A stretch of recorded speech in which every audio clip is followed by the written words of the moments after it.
slumber, quickly grabbing a brush and straightening out her hair. Just to be safe. First article will be naming the damn union, I said. Then we formalize roles. I take the economic and diplomatic arm. We take those too, Joanna corrected. I huffed at that.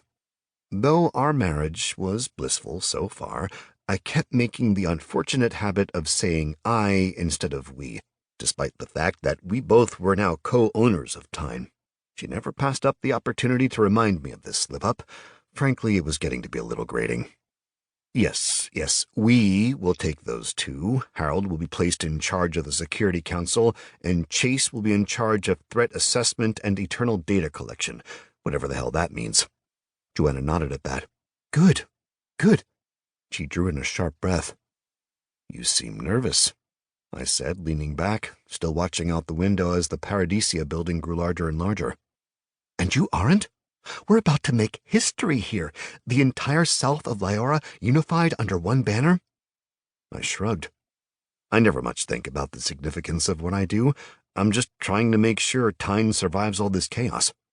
Well, one of us needs to think about the history books, Joanna replied, sliding a paper to me. Hence the speech I wrote. Stick to it. I glanced at the paper. Her handwriting was quite sharp and easy to read, nothing like my own scribbling. This is good. Really good, I mused. Thank you, my dear. The cart rolled to a stop. We're here, the driver announced. I glanced at my wife and swallowed. You ready? Are you? I was much calmer before the vehicle stopped, I replied. With a sigh, I turned and climbed out of the cart. The enormity of the day seemed to land atop my shoulders. Truly, this was a day where history was to be made. Our coalition would decide the future of Tine and of Liora as a whole. Would we be able to band together and put aside our differences, able to secure our nations as one?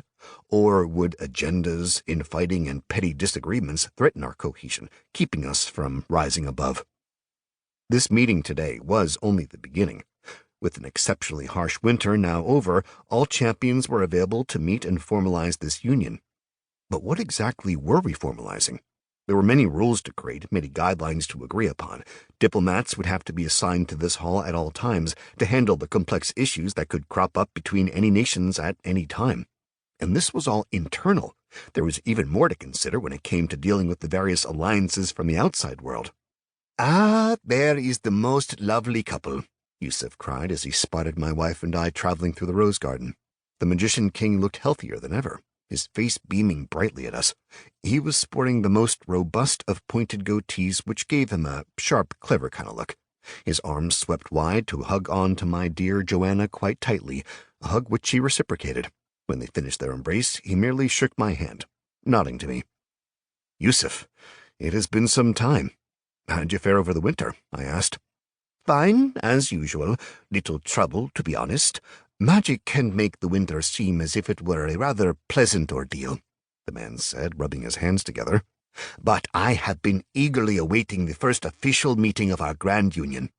As have I, Harold said as he stepped out of the open doorway.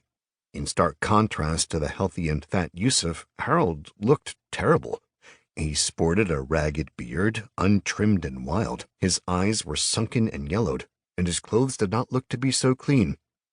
A little too eager, I must confess.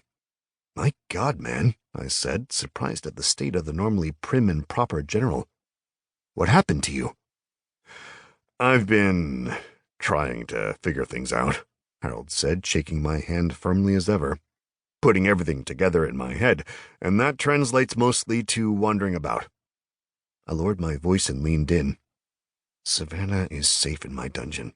She's recovered from her wounds. Harold shrugged. I'm trying not to think about her, actually.